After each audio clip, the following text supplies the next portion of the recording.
Good to go.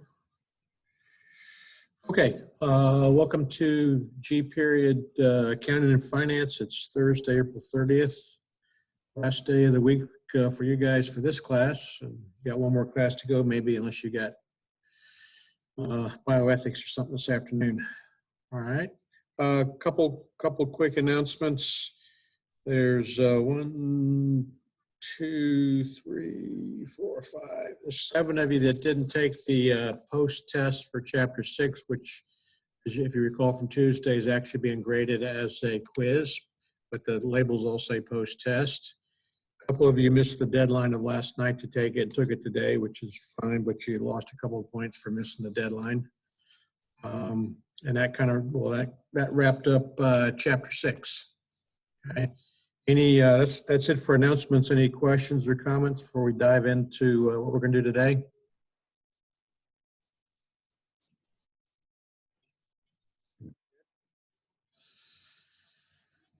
Gray, Hardy. All right, so the plan for today is we're moving on to Chapter 7, and we're going to watch 2 and maybe 3 videos, which would be almost half the chapter, because I'm going to probably kind of accelerate a little bit so that we at least get through Chapter 8, maybe even Chapter 9 before seniors depart the fix. But we've got at least 2 videos today, and like I said, maybe 3. If you're following along in your workbook slant manual, we're on page 145, 146. This is a light chapter.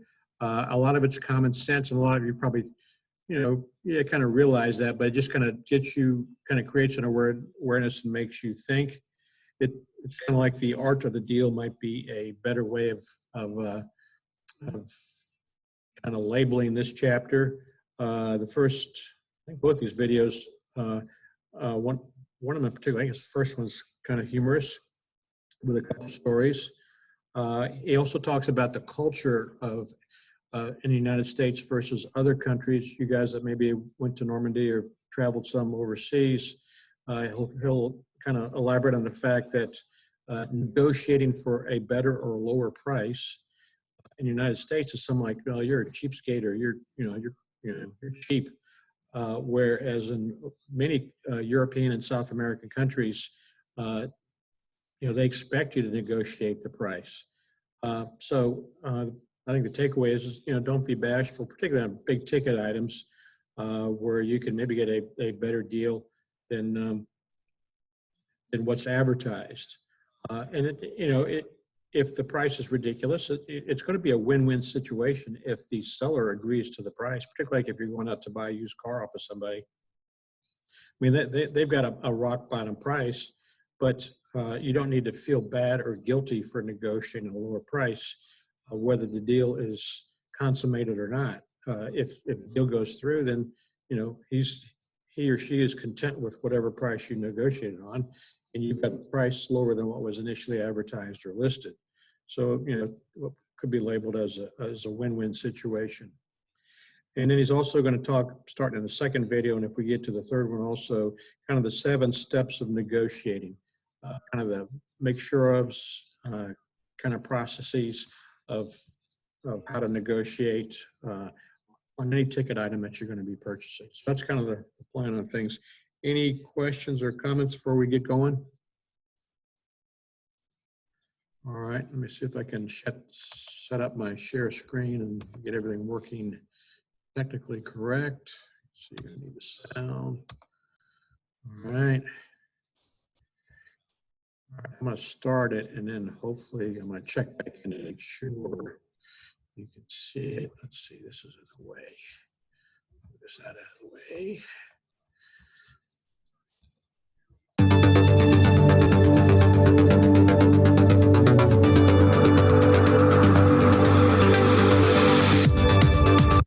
Is that all coming through okay? Anybody?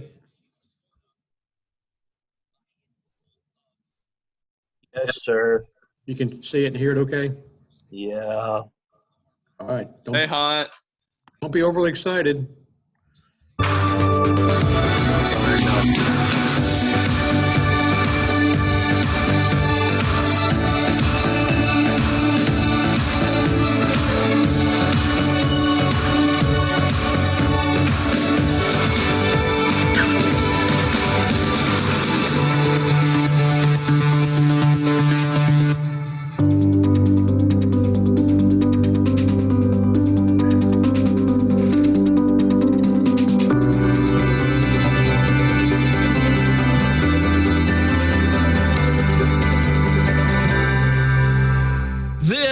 is a fun lesson. It's about how to buy stuff and not pay too much. It's about how to buy stuff and get the best possible bargain. And I got to tell you, I enjoy getting a deal. I go at it maybe a little differently than some people. I go at it a little differently than even my wife, but I enjoy getting a deal. And you know, it's interesting to me. When I first started teaching this stuff, I kind of grew up in a household where we called it horse trading. We never had any horses, but we called it horse trading. You know, getting a deal on something, going out and bargain shopping, trying to find somebody that needed to sell something. And when I first started teaching people how to negotiate and get bargains, I had people come up to me that were offended. They would say, well, now, goodness gracious, if someone were to give you a deal, then if you were to negotiate and get a deal from someone, then you must have taken advantage of them. You know, that is a strictly American concept for someone to even think that way. Every other culture you visit all around the world negotiates everything. Negotiation is a way of life. If you've ever gone across the border of the United States to the south, to the north, if you've gone overseas anywhere, if you've been in the Caribbean, I mean, there are actual cultures that are insulted if you do not engage them in a negotiation to do a purchase. But not us. No, we get in our fleeced car, running on credit card gas, driving on a bond-financed highway. We go to the mall and pay 120% of retail and think we got a deal because it said sale over it. And never once asked if there was a better price available. We just pay the piper.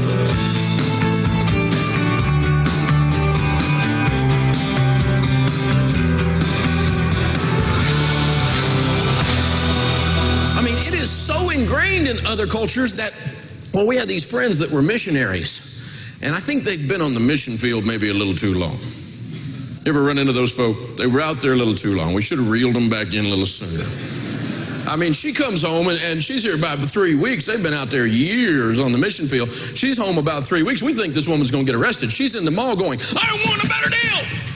And the woman's going, call security. I mean, because she was up in their face trying to get a bargain.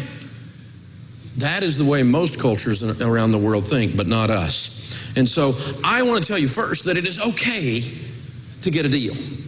It's okay to get a deal, but I'll go ahead and give you some rules so that you understand when it's okay to get a deal. It's okay to get a deal if you didn't lie to get the deal. You in no way misrepresented the truth. You know, you didn't tell them that your child was ill and that, you know, all of this if your child wasn't ill.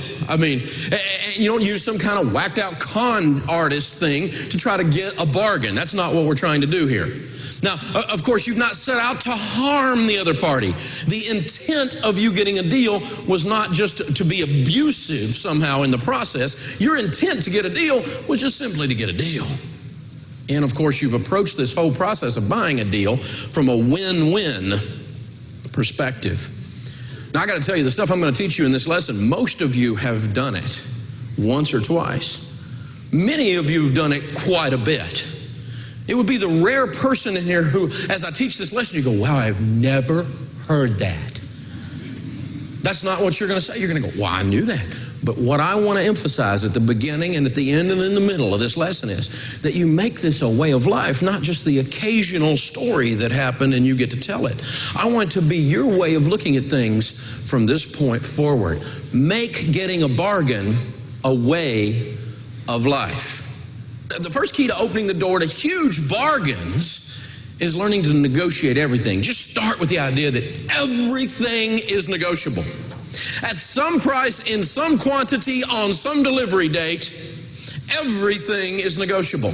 Last year's model, last year's color, I don't know what it is, but at some point, just about anything you want to buy, you can buy at a deal. Just get in that mindset. I will not accept retail as a way of life anymore. I'm going to start with the basics and say I'm going to negotiate everything.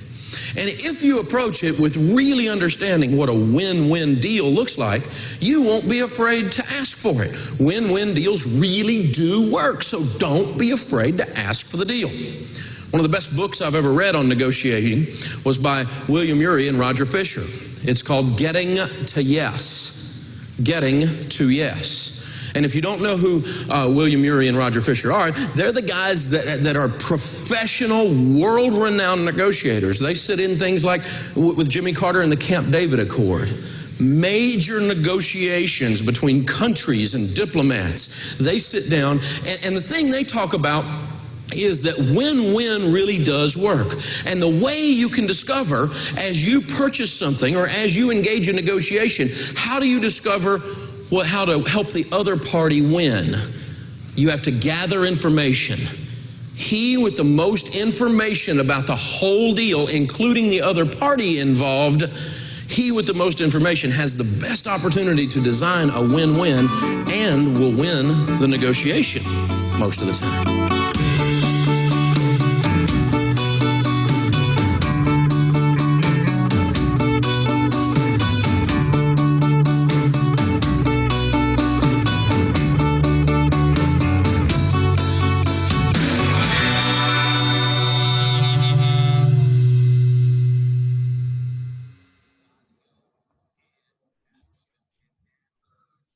All right. So, two parties are negotiating. Who's going to have the stronger hand or the upper hand?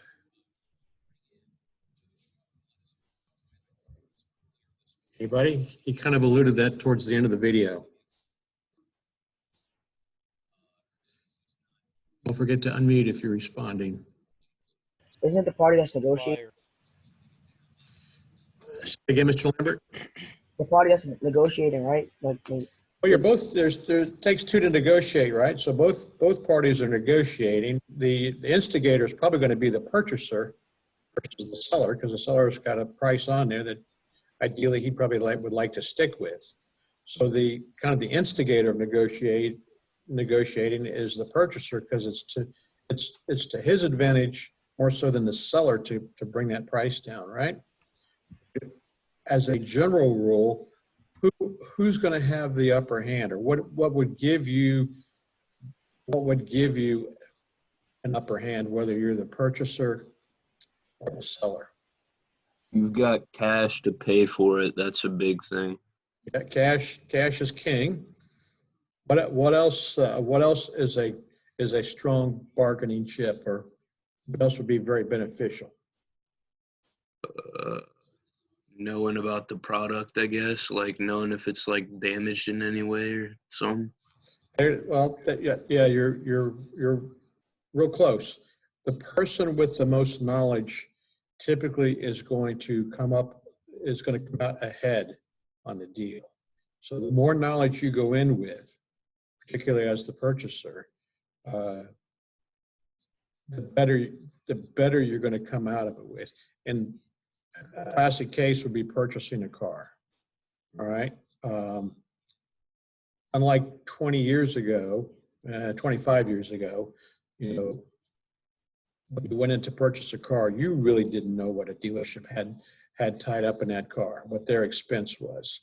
Now you can find within a couple $100 what a dealership has tied up in a $25,000, $35,000, $40,000 vehicle, which gives you a strong bargaining edge. And I think I alluded to this early on, there's a great book out that was written clear back, because when I purchased it, it was in 1988, 89. It's called Don't Get Taken Every Time. And it was written by a gentleman that started out as a used car salesman, and after many, many years ended up with his own car dealership. And he wrote this book. And it was tremendously beneficial. I know over probably, I don't know how many cars I've purchased for myself and family members, probably, a dozen to a dozen and a half. I know it's saved me thousands and thousands and thousands of dollars, particularly before the advent of being able to retrieve a lot of this information off of computers. And he gave you, the book is still out there. He's updated it for, also using computer knowledge. So it's even better than what it was before. But, he gave you all these examples. Okay, when the guy says this is really what he's, trying to get you to say, or this is really the information he's trying to extract out of you. Here's what you want to say. Here's what you don't want to say. with the advent of computers, I mean, the book's still good. Like I said, he's added stuff with also utilizing computer resources so that you can walk in a door with a being playing off a more level playing field. But knowledge is king. The more information and research that you've done prior to going in and purchasing that item, the stronger hand you will have when you start to negotiate final price. Any other takeaways or thoughts or comments on that? All right, let me see if I can, hearing none, let me see if I can move it to our next video. Just give me 1 second.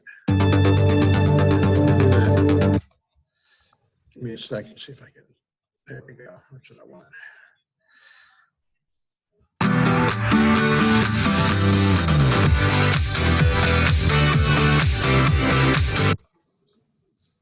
All right, you guys hear and see that okay? A little bit loud, sir, but other Too than loud? that, Okay, that's fine. I'll back it down a bit. All right, here we go.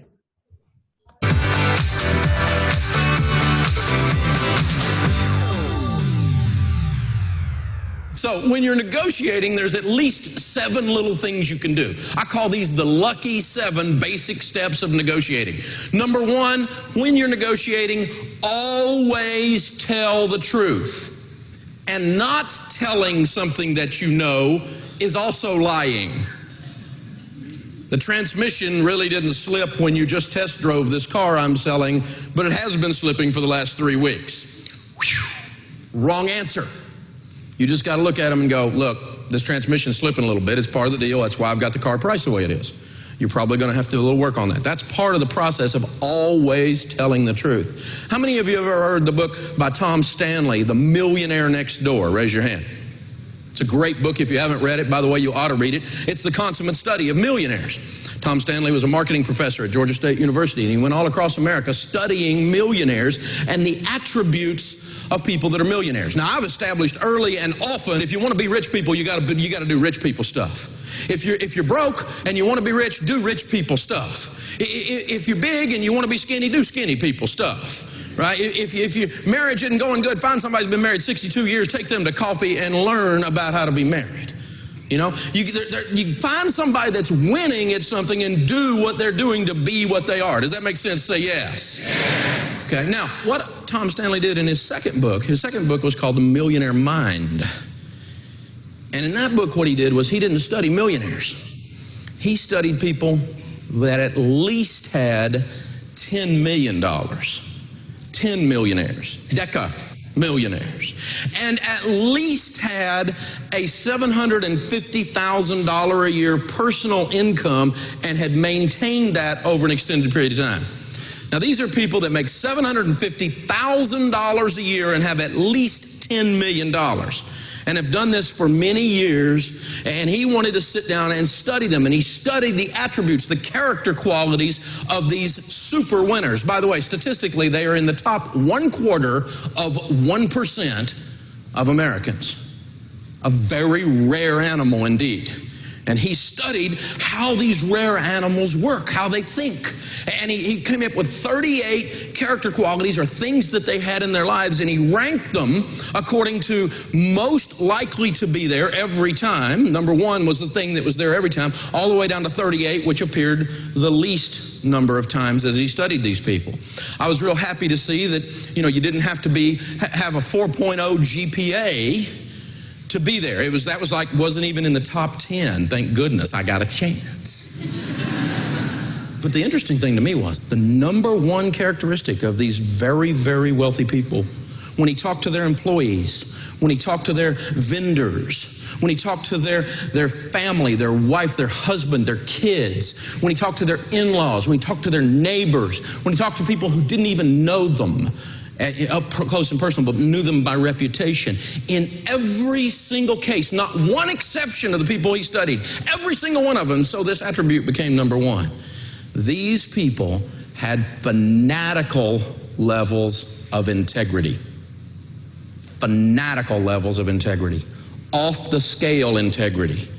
If you want to win in life, the truth is the best way. I know television doesn't tell us that, but it really, really is. So always tell the truth. 20 years old, Portland, Oregon, calling. Hey, Dave, what's up in your world, man? I'm getting ready to buy a new laptop, and I can save 15% if I open a credit card account with the store. And I want to know what's wrong with saving some money if I close the account right away. Well, number one, you're going to hurt your credit score. Opening up an account and then turning right around and closing it will damage your credit score. Not that I care a lot about credit scores. I really don't. The biggest problem you've got with this kind of thing is simply this. If you play with snakes, you will be bitten.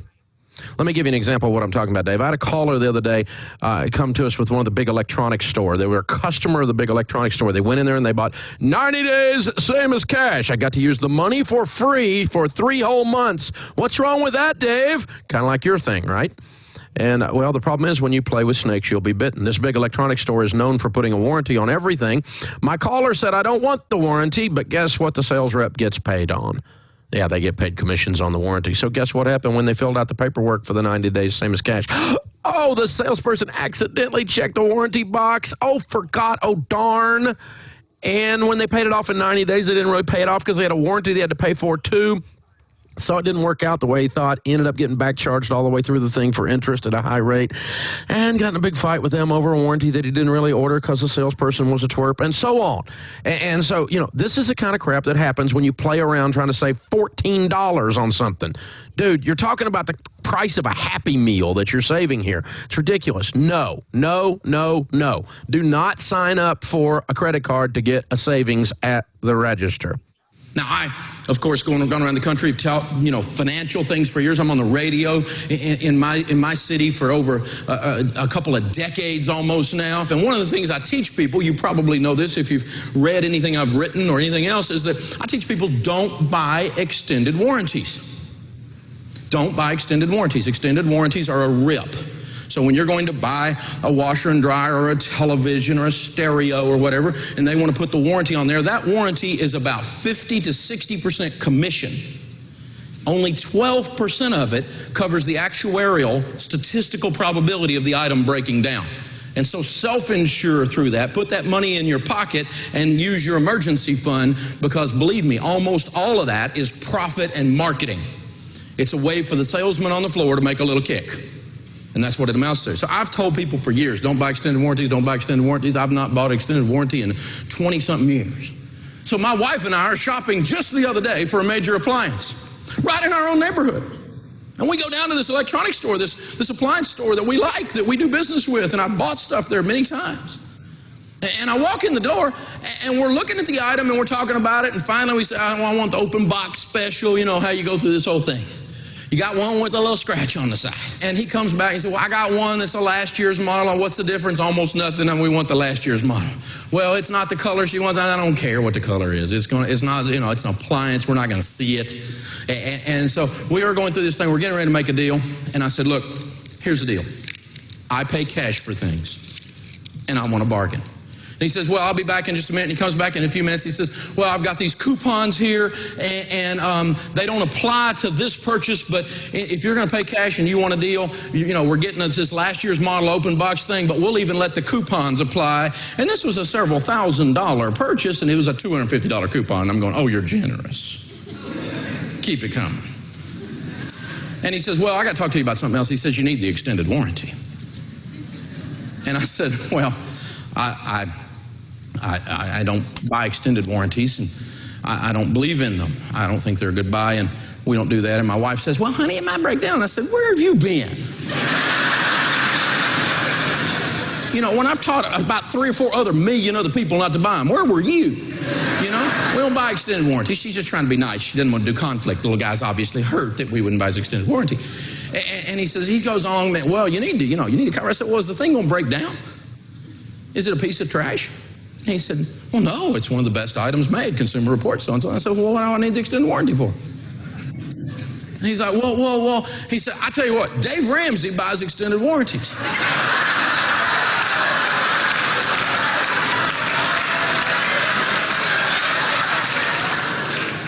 I thought he knew who I was, and I thought he was kidding around. And I started grinning. I said, no, Dave Ramsey doesn't buy extended warranties.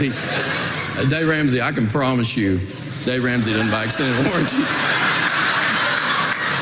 Well, now he gets all puffed up and he takes an I start to realize this guy doesn't know who he's talking to. And he's like, yes, he does. He was in here the other day. He bought a television in this very store and he put an extended warranty on it.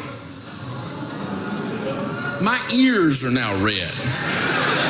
My head is starting to change colors all the way back. And my wife said, honey, you're red. And I said, well, let me just try to explain this to you. I can promise you, I know Dave Ramsey personally. He does not buy extended warranties. Oh, I could show you the paperwork. And so I just pulled my license out of my pocket and held it up in front of his face and I said, he doesn't either. And he looked at it and he went, oh no. I'm so sorry. And I said, well, yeah, you are. And Sharon, he's like, well, we can get you a deal, Dave. I promise you. And I'm like, look, man, I'm sorry. I can't breathe right now. When people lie about me, it just messes with me. I can't even breathe. And Sharon's like, well, we'll work this out. I said, we're not working nothing out, honey. I said, I'm going to say something I'm going to regret. And so what I have to do is right now is I have to quickly leave this store. And I held my breath and you know, and I didn't kill anybody, and I didn't transfer it and yell at my wife. I was really proud of myself, and I just left the store, and we went to another place and actually paid more because there was no way those people were getting my money. No way.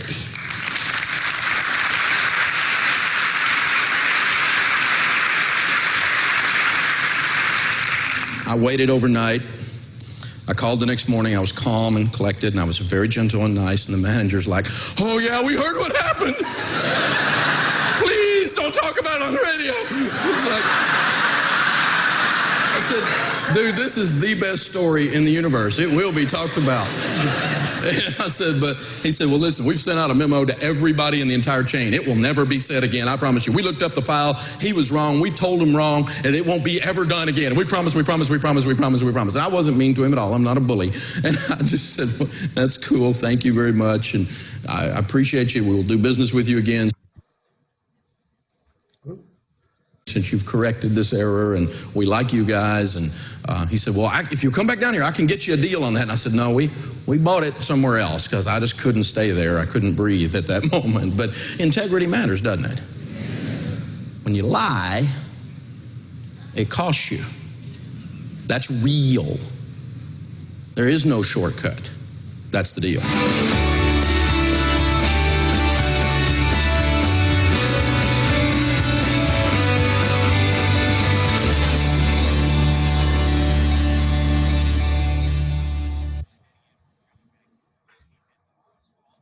All right. Thoughts or comments? What's your view on extended warranties? Most everything, like if you're buying like a television or, something that's over a couple $100, washing machines, dryers, appliances, most of them come with a 1-year warranty. If there's something blatantly wrong with it, it's going to show up in that first year. So I make it a habit of not purchasing one. I bought a brand new washer and dryer from Lowe's 2 years ago, and they totally botched up the order. They totally botched up the delivery.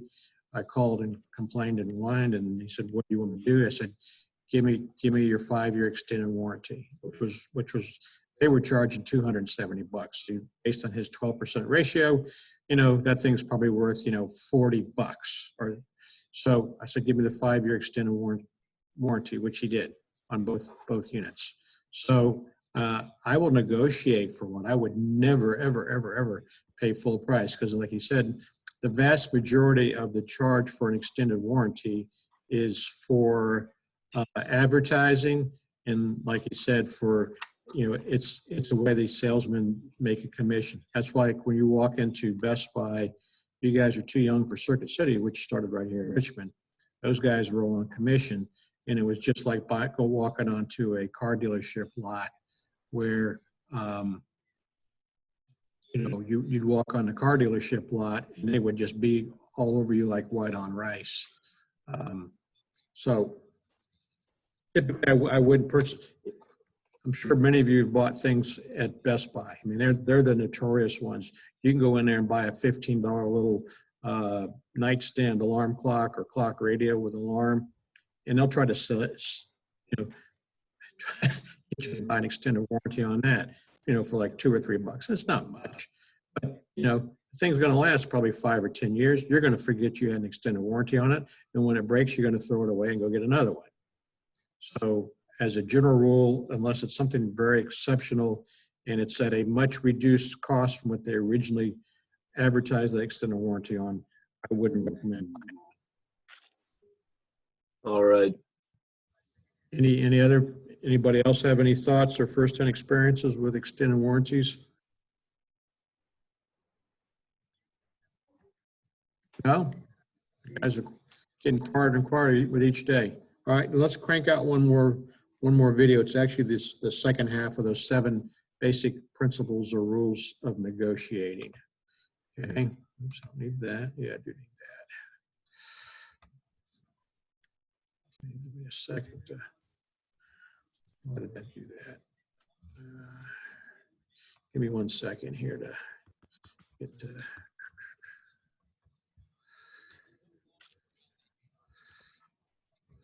There we go. That's what I want.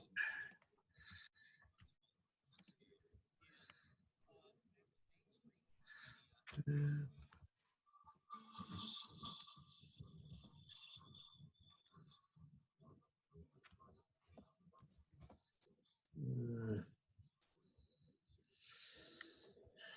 do this full screen.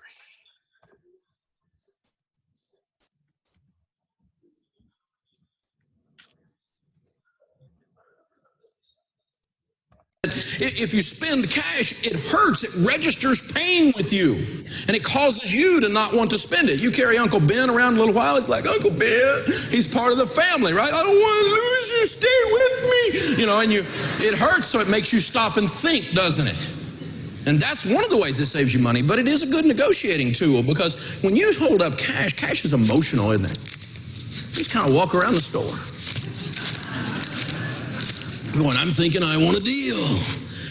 And the other thing when you're using cash is it's very visual.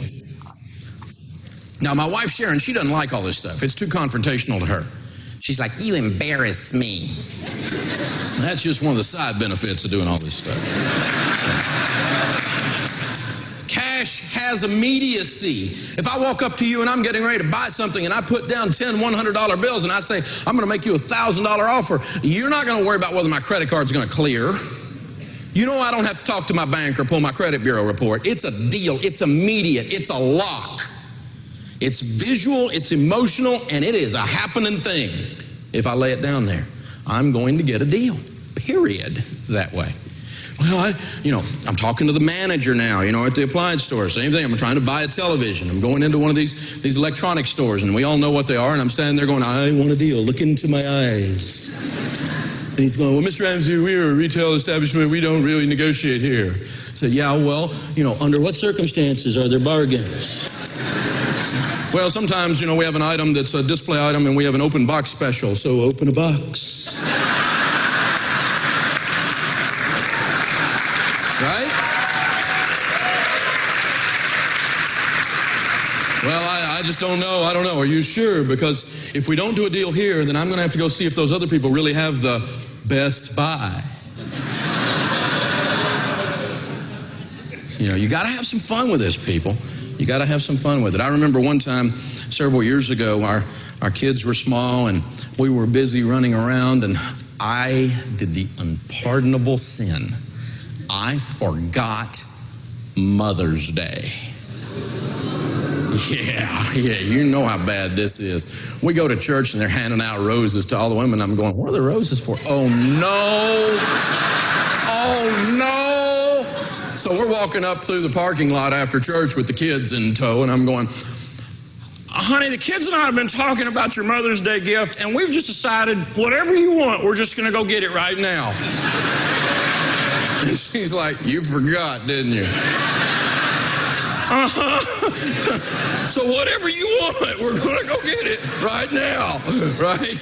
And so she said, I know what I want. She said, we've got that old beat up washer and dryer that we've had ever since we got married, and it was used when we got it, and we have to kick it to make it run. And she said, I'm sick and tired of that. I want a brand new top line washer and dryer. And I said, okay, I'm doing it in my mind. I'm going, how bad did that be? That's like $500, $600, $700. You know, it can't be this bad, right? And so we go, and I said, okay, we're going to go down, look at the scratch and dent store. She said, you didn't hear me. I said, brand new. You're going to pay, Bubba. So we go into the store, honestly, truth story, went into the appliance store, and she walks in, and she walks down the aisle past all of the others and walks down to the end and says, I want that one. She had been there before.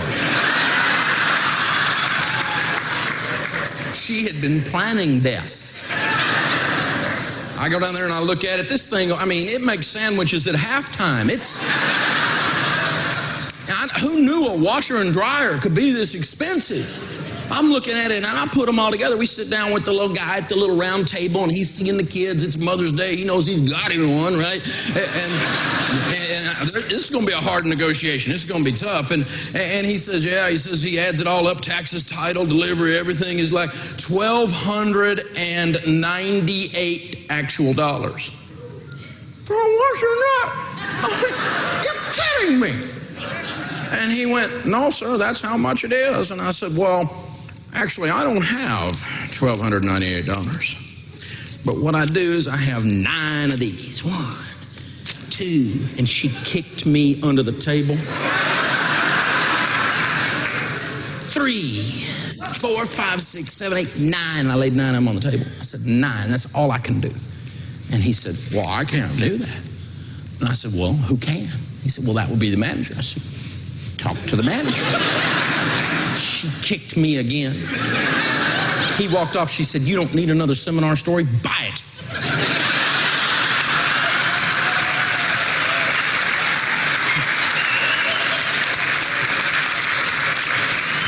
True story. The guy walks back over. He's got his head on down because I was kind of in pain, so I was kind of snarling. And I think he thought I was snarling at him. And he came back over and he had his head down. He says, I can't do 900. He said, the lowest the manager will let me go is 935. Well, now I'm having fun. I'm going, you're going to let me, with all the advertising dollars you put out to get people in here on Mother's Day, you're going to let me walk out the door for $35. She kicked me again. I said, we'll take it. $12.98 for 935 is not bad, though. Why? Just because we tried.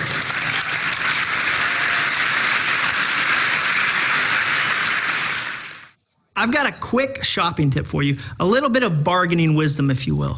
When you go to a store, make sure you bring cash. We love the power of cash and what it can do. Most people are surprised. When you give somebody at a store a wad of cash, they go, what is this paper substance you've given us? I don't even know what to do. Where do I swipe this? Is it on his head? It's very confusing. But when you pull it out, make sure you pull it out with a little bit of drama. Have some fun with it. Don't just pull out a wad and go, hey, here's my money. No. Take it out slowly, like the curtain revealing on a play. Fan it out a little. Oh, what do we got here? Ooh, look who's here. I got 5 of them. There's 5 lined up. And let the air conditioner of the store kind of catch it. Make sure they see it. You'll start to see eyes glaze over. And if the price isn't the price you want, start to put it back up. Start to say, oh, looks like this party's over. I'm going to go ahead and fold this and bring it back to my pocket.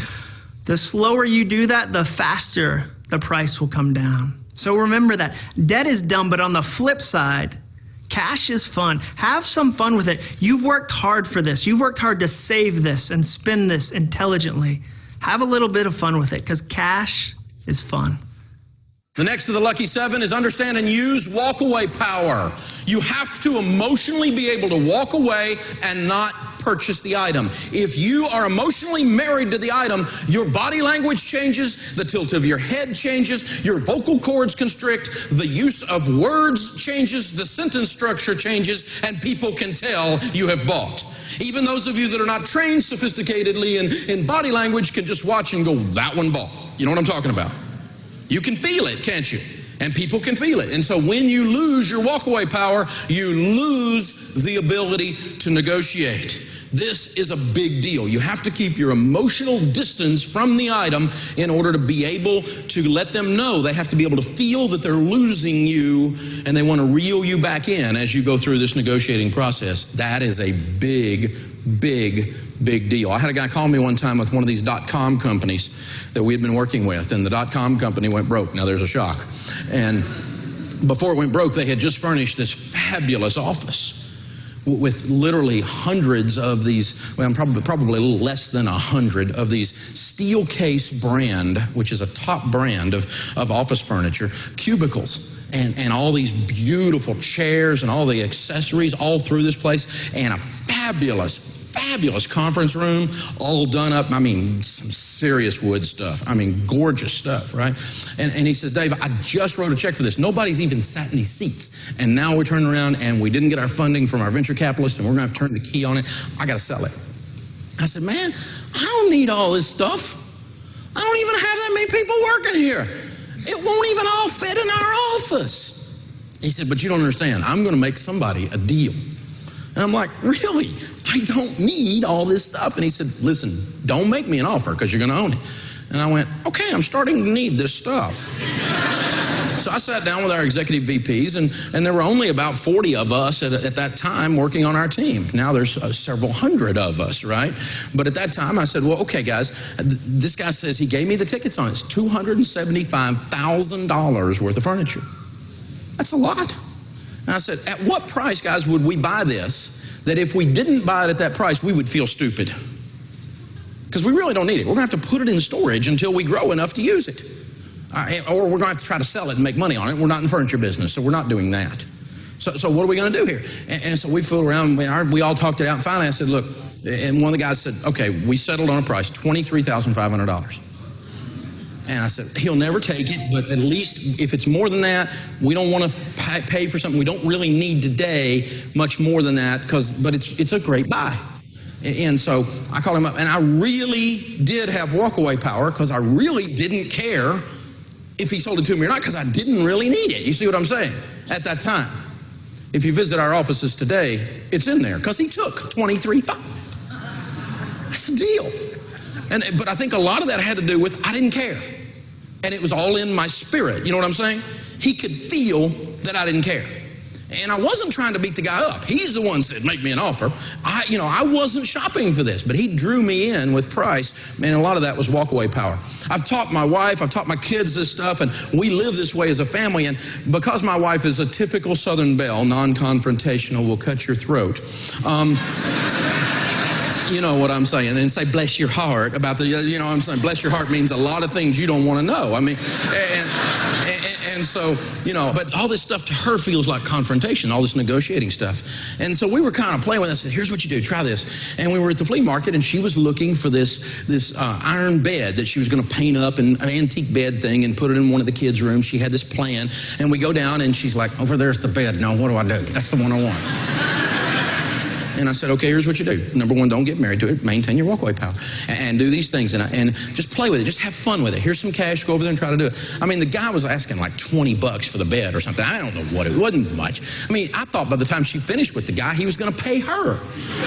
I mean, she wore him out over that bed. And so she's all feeling like, hey, I got this stuff down. And we're walking down through there. And way down the aisle down there is the wicker patio furniture that we had been needing. She forgot everything she had just learned. And for 45 feet towards this wicker furniture, it looks like a woman running through a wheat field.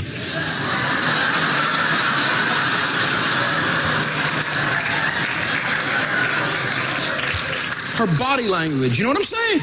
The way she walked up to it said, you got me. And then she caught herself and stopped and said, oh no, I need a deal. And by now the guy's just grinning going, there's no deal happening here. We had to completely walk away from the furniture because there was no negotiation based on the way she walked up to it. You know what I'm talking about? This stuff, you have to maintain your emotional distance, your walkaway power. She's 21 years old in Beaumont, Texas, a junior in college. Hey, Nicole, what's up in your world? Not a whole lot. I actually was hoping you could help me out. I've never bought a used car before because my parents always leased new ones. So I'm wondering, what do I need to look for in a good used car? Really good question. Well, one thing you want to do is take it to a good mechanic and pay to have the oil changed and pay to have the car inspected when you're looking at the used car. The second thing, depending on how much you're paying for it, of course, we're going to pay cash. We're going to do it the Dave Ramsey way. When you're paying cash for a used car, your primary goal is to get quality transportation. Your secondary goal is for it to be cool. I'd rather you buy something that is kind of ugly and you might need to give it a name because it's that kind of car, but you paid cash for it and it's got low miles and has a lot of life left in that particular car. Lastly, you always do your research. You do lots of research on what the value of the car is before you go buy it. And so you're looking up on Kelley Blue Book, KBB.com, or Edmunds Car Guide over at Yahoo, and looking at Trader.com and looking at what cars are selling for in your area that are like that. You become an expert on that brand, make, model, year, all that kind of stuff of that car and what it's really worth. That way, when you go to buy, you don't get ripped off. But here's the deal. Broke people care what other people think about their car. Rich people don't care what other people think about their car. So you need to decide which one you're going to be. Are you going to be broke people or are you going to be rich people? Because rich people don't care to impress somebody at a stoplight they'll never meet.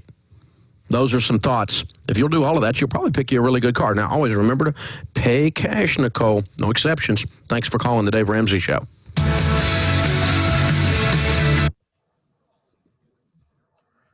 Okay, I know we've run right up to the quitting time, so you guys are good to go. Have a good weekend. There's no homework for the weekend. We will see you on Tuesday afternoon. We'll maybe even wrap up Chapter 7 on, if not on Tuesday, we'll wrap it up on Thursday. And have a good weekend. We'll see you Tuesday. Check in with office hours if you went the extra 10 points. You've got any extracurricular activities or questions for me? All right. All right, sir. Thank you. Okay, we'll see you. Oh, Mr. Gaffney. Do I still get points taken off? Even though I didn't know it was due yesterday. I didn't check Black Ball. I just forgot to do it. And the LinkedIn. Say the last part again. Remember, I tried to do the quiz last night, but then again, I sent you the link and the link didn't work. You get to send it to me. Yeah, it was misspelled. There was some. I don't know if you noticed there. I guess you didn't. There was a U missing on there, but it was also the link was in Blackbot too. Okay, I didn't. So I mean, it's not going to be. It's not like 20 or 30. It'd be like 3.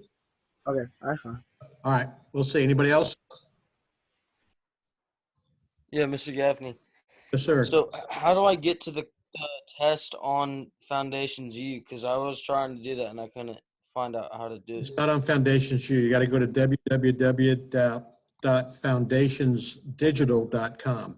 Foundationsdigital.com.